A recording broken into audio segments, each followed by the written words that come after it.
Hello and welcome to The Content Bite, a podcast for freelancers who use their words to make money. I'm Rachel Smith, a freelance journalist, copywriter, and content producer. I'm also the founder of Rachel's List, a jobs board and community for Aussie writers and other creatives. Hello, and I'm Lynne Stoney.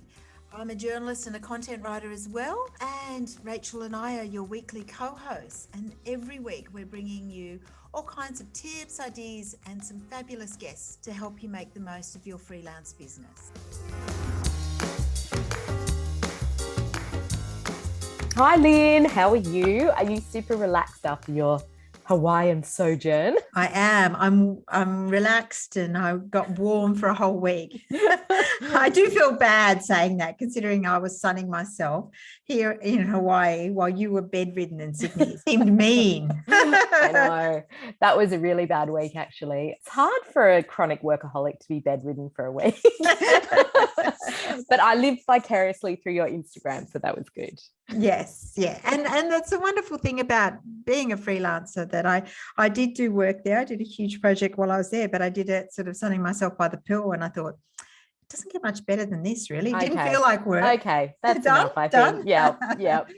But we're just doing a short episode, and this was inspired by one of our listeners who put a great message on our Instagram. Nice tip. She's a newbie copywriter and she wanted to know how to get her first copywriting clients. That's right. I think this is from Jules, isn't it? I love this topic. It was from Jules. Okay, well, shall we dive in? How are we going to tackle this? Well, I think you thought it's a good idea. We're going to discuss 6 different ways that you can get your first clients. Okay, so the first one, which is one that we both wholeheartedly agree on, is go to who you know, because your network is gold. And I think we often forget that, don't we? We do. It's so important. I did this. Did you? I mean, it's so long ago now, but I put the word out when I started copywriting. And I remember even back then I had a few friends working at companies that sometimes outsource copywriting, and they gave me some really small jobs. I think I worked on a brochure and I worked on some internal booklets. And then those pieces of copy gave me projects to show other clients.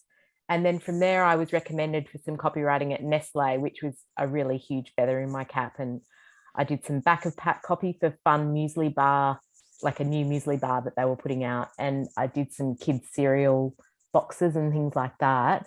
And it just sort of snowballed from there. But those initial couple of jobs, looking back, came from people I knew who were trying to help me out and trying to, help me get going. And I do think that while people want to know and trust who they're working with, they'll often take on copywriters who are known to someone else.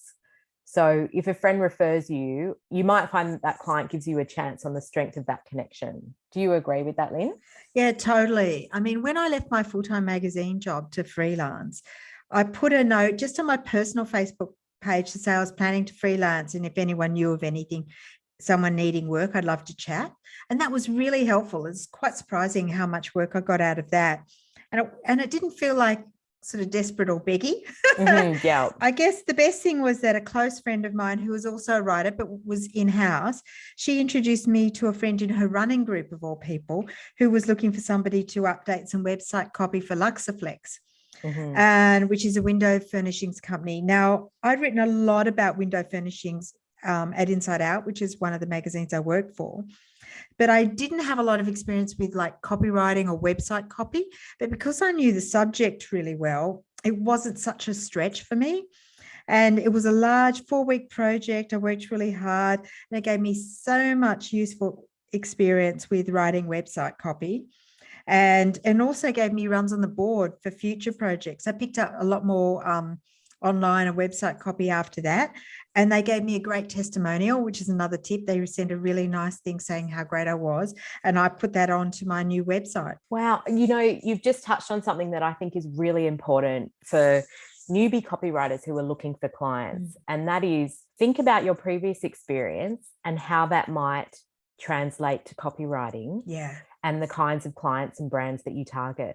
Like, that's so important, isn't it? You might think, oh, I'm going to completely move away from what I was doing before, so I am just going to chuck everything at the wall and see what sticks. Don't do that. Be really targeted about what you already know and who you're going to go for.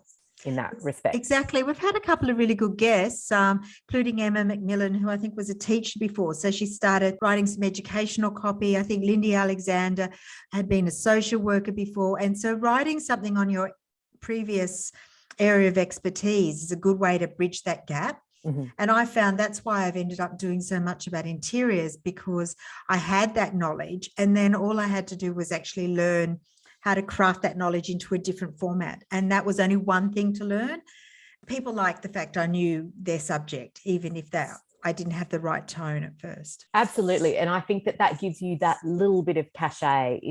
Even if you don't have a lot of experience in copywriting, you've got experience in the subject matter. So that's really something that you can build on and use when reaching out to new copywriting clients. Yeah, for sure. I think almost every job I've ever had has come through word of mouth. And I think that's common with all writing jobs. Yeah.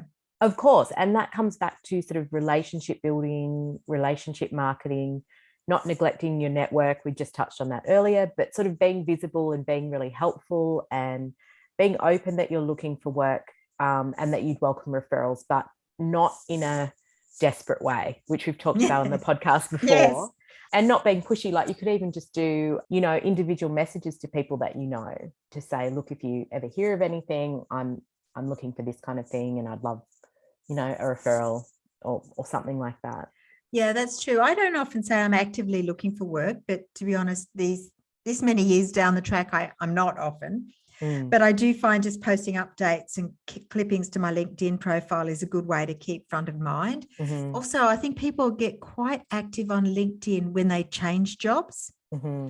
So when somebody goes into a new role as an editor or a marketing or content person, that's when they get active on LinkedIn for obvious reasons. And that's when they start seeing your stuff. And occasionally I send out emails to past clients to say I have some capacity coming up. So that works. Absolutely. And if you do kind of get a referral from someone that you know or someone in your network, I would definitely send them a thank you. We often forget to do that, but it means so much to that other person and they remember you. If you had a thank you card or some little gift to show your appreciation, if it was a really big job, I really do think that can pay off. And we've recently got postcards printed for the Content Bite, and I've also got some for Rachel's List and for my own work. And I'm starting to send those out to people who have been really helpful and instrumental, in my network. And I think it just has cut through, more than maybe an email does in a way. Yeah. I also think that extends, it's a great idea, and it extends to people you've worked with too. People appreciate being thanked. I also reach out to friends and former colleagues who've been made redundant, and sadly, there have been a few. And often I invite them around for a cuppa and scones, which I've talked about before. It's usually more about offering support and encouragement at the time, but often they've remembered me and then they've given me work when they've landed their next job, whether they're back in media or they go into comms of some description. Yeah. Yeah. So it's as much about being a really good friend and serving up your delicious scones, which I have eaten myself and I know how good they are, but also it is part of that relationship marketing and something that we all need to do. Yeah. Just on that, with people who are, on site or in-house that, I think one of the best ways for any sort of newbie copywriter to launch a career is by negotiating work with the company that they're leaving. So that is something that you could really try to do before you leave, especially if you have a great relationship with that company. But if you can't do that, definitely, as Lynn says, keep in touch with the people that you've worked with and keep track of where they go. Follow people and make sure, especially that I used to do that a lot with editors. So they would just take me from magazine to magazine, but it's really important to do that. I get a lot of my clients when they've moved from company to company. So they move to a new company and usually they're trying to prove themselves in their new company. And what makes them look good, and this is how you can help them, is they come with their own contact book. And if they say, I've got a client that keeps giving me so much work and she's lovely to deal with, but she went there and of course they keep wanting more content and things like that. And she said, I know this person, I've worked with her before. So I make her look good, which is important. I even think even a simple congratulations on LinkedIn when they update their profile with their new role is a nice thing to do. And one key tip is if you do that sort of thing, that helps LinkedIn and their algorithm alert you to their possible future movements and updates. So if they get promoted or they're starting to post things about their new job, LinkedIn will know that you're connected and active with them, and that helps as well. Yes. Stalking in the nicest possible way. Totally. I guess, those people have power to refer you and bring you on board in a freelance capacity. So absolutely. For sure. Good Just tips. keeping front of mind. That's the thing. Okay, so our second one, God, that was a very long one, but our second one is digital marketing the heck out of yourself. So how do you do this specifically, Lynn? What's your strategy? Well, I guess sounds boring because I've harped on this a bit, but the first thing I did when I left my full-time job was to update my LinkedIn profile and connect with all my former colleagues immediately. Mm-hmm. Yeah. Well, mine is sort of a multi-pronged approach, but I think you do need that social media strategy, whether that's LinkedIn and Instagram or Facebook or whatever. I have a kind of strategy that I sort of sometimes really good at and sometimes not so good at, depending on how busy I am. But one thing that I really try to be consistent with that I think works better than any other platform for me in bringing me leads, especially copywriting leads, is Google My Business. And I think we forget about Google My Business. We forget to post on it. We forget to update it. But it's so powerful in bringing leads. It is.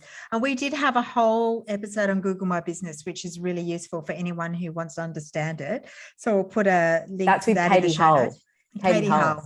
Yeah, amazing episode. Amazing episode. So So how do people contact you on Google My Business? Well, it's funny. Usually they just ring me. That's random, isn't it? I know. Very easy though. And if you're on a mobile phone, that's even, which is I'm sure a lot of ways. Yep. They always ring me and they always start by saying they saw me on Google. And the more that I post on my Google My Business profile, I find the more leads come through. So I really do think it's the most untapped social media platform for copywriters wanting those leads. A lot of the work I take on, but a lot of it I pass to Rachel's list as well because I can't do it or it's not in my wheelhouse. So I just sort of, move it over to Rachel's list. But I do notice how much it works. So definitely that's a good one. Yeah, I think Instagram is really good for me. That works quite well. And I think it's partly because in that interiors and food thing, there's a lot of content there. And Instagram works well because it's so visual. I don't know how many clients I receive directly, but it's certainly, I know that it keeps me top of mind. Often my regular clients, or I have a lot of clients that I might do work for once or twice a year when they've got particular programs on. And they always reference, they've seen my Instagram. They say, oh, I see you were in Hawaii last week, or are you back? Or sometimes they notice things about the podcast or other things. So I know people do pay attention. I just think it helps. And the podcast, this podcast has also helped raise my digital profile. So I think that's good. I have Calendly linked to my Google My Business site as well, which has been useful. I've had a few people secure appointments that way, and I think that's really good. I've got that too, and it does work actually. Although I've had some people make appointments and then ghost me, which is really annoying. So you're sitting there waiting for them. But I think Calendly, God, it's hard to say, has just updated all their functionality, and some of the Rachel's List members use the paid version and say it's so good and saves a lot of time in sort of moving appointment info where it needs to go and, updating people and all of that, reminders and stuff. So that's definitely something to look at, and it makes you look professional having, these things in play. Sure. Okay. So what's our third tip on getting your first copywriting clients? I think that when you're inexperienced, you have to use other tactics to give clients a real sense of confidence when they're hiring you. So having a good brand and a beautiful website with a logo and consistent socials all go a long way to giving clients confidence in you, even if you don't have a lot to share. If you don't have a lot to share, share what you can, but keep the site very simple and draw them in with your writing skills to make the copy really work hard for you and make it really clever. And so they're impressed by that rather than needing to see lots and lots of samples. Put samples of your work on there if you have them. And if you don't have a lot, maybe having a blog is a good thing on your website. Make them look good and only use the best. I know that when I first freelanced, the first thing I did that weekend was to create a website. It only took a weekend. I did it via Wix. I think Wix or Squarespace are particularly easy. And it wasn't perfect, but it was a good start. And because I had control over it, I just kept tweaking it over and over again over the following months until I was happier with it. And then I uploaded work as I do it. So, and as many testimonials as I could. We talked about testimonials before. And so just keeping it updated all the time and making it work for you all the time and being really up to date. I agree. Totally agree about the beautiful branding. We've got an episode coming up on branding for freelancers with Emma Lavelle. So that is coming up. We'll talk more about that in the future. But so important to, if you don't have a lot of experience or a lot of samples, look the part, from the start. Have your branding sorted, have your website sorted. It's a little bit about faking it till you make it, I suppose. But I want to add to that website thing.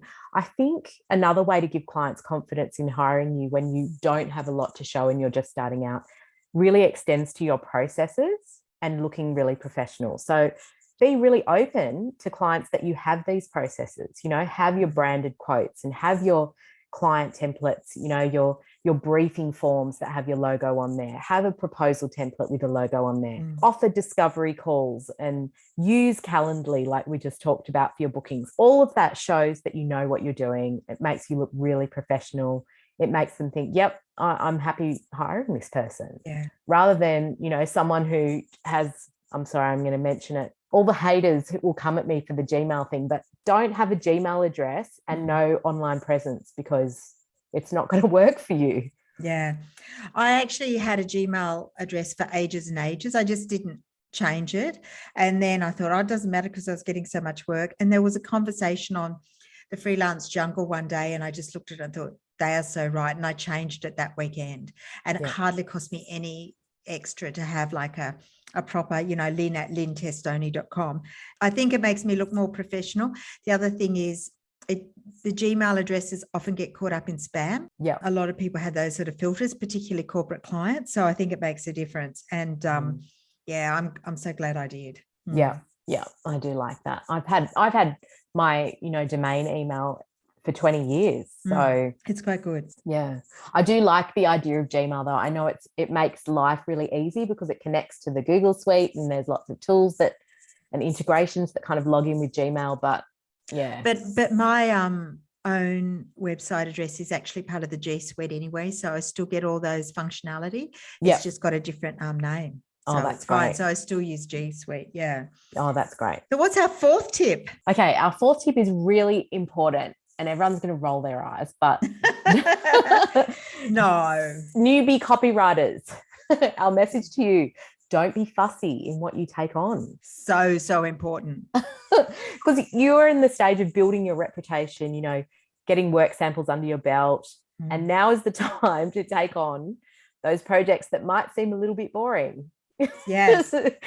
It's the time to take on every little copy job that comes your way because you're building your reputation, you're building your client base, you're getting samples for your website, all of that. I just think, it's not the time to be picky, is it? Precious. No. We wanted to just really touch on if you are finding it difficult to get those initial copy jobs and those initial things, you could look at doing some collaborations with colleagues who so say that you had a designer friend who needed copy for their website and they could give you they could do a logo for you. Like those kinds of bartering in the beginning I think can be really helpful just to get you started. Well, I know a lot of sort of stylists work with photographic assistants and then they both build up a portfolio, one styling, one taking it, and then that works really well for them too. That's a common thing. Yeah, absolutely. But we don't recommend working for free. No. we don't. That doesn't mean you have to always charge a premium thing. But I agree, doing boring content sometimes works. I mean, to be honest, I do a bit of boring content in some ways, and honestly, it pays the bills. And I'm quite okay with that. And they also make you quite invaluable to clients. These are the things that people most want to outsource. Yep. I know that I get a lot of work through some of the magazines. Everybody wants to do a story about a glorious, beautiful house.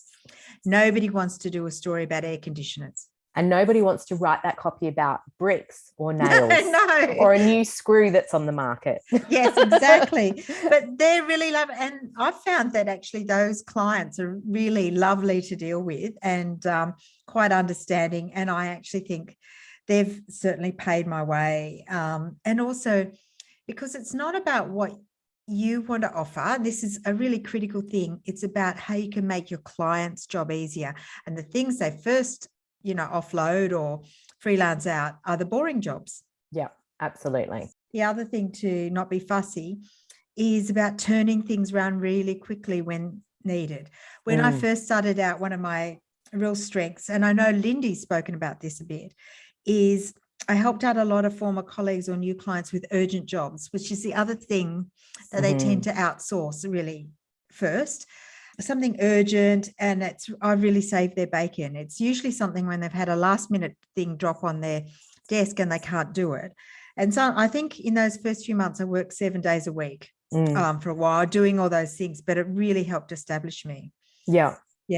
And I think that's another important thing. Okay, what's our next point for newbie copywriters seeking clients? I think it's about being prepared for leads, being prepared for that meeting, prepared for the discovery call. That's really important. Sounding confident, getting ready to discuss the client's pain points. I always research the client. Even if it's a last minute thing, I often have, I have 2 screens, which is helpful. And usually one of them will have the client's website up. So I've always got something to refer to. I say, so when you're talking about this, you're talking about your about page, is, where are the key things? I love that. I think it's so true. I think it's a little bit about having belief in what you can do and practicing those meetings and those discovery calls if you can beforehand, so you can really feel confident. And I love what you said, Lynn, about researching that client before those meetings. So almost preempting what they might need help with and having some suggestions ready to go, because it just takes that one person to say yes, doesn't it? And then you're on your way. And they always want to know that you're interested in their business. Yeah. So communicating that is important. Yeah, I think that's really great. Okay, well, we have a quick one to end on, and that is, if you are a newbie copywriter who's starting out and you're short of work and struggling to find clients, one of the best things that you can do is to join online communities. For sure. Yeah, like Rachel's List, for example, shameless plug, has a free entry-level jobs newsletter. So you can join that and get free jobs to your inbox. We don't get heaps of entry-level and junior jobs, but we get enough that it's worth being on that newsletter. And we also have a main jobs board list and a Facebook community that has overflow work. So when you start to get some samples under your belt, you can join our main list and have access to more work in the Facebook group.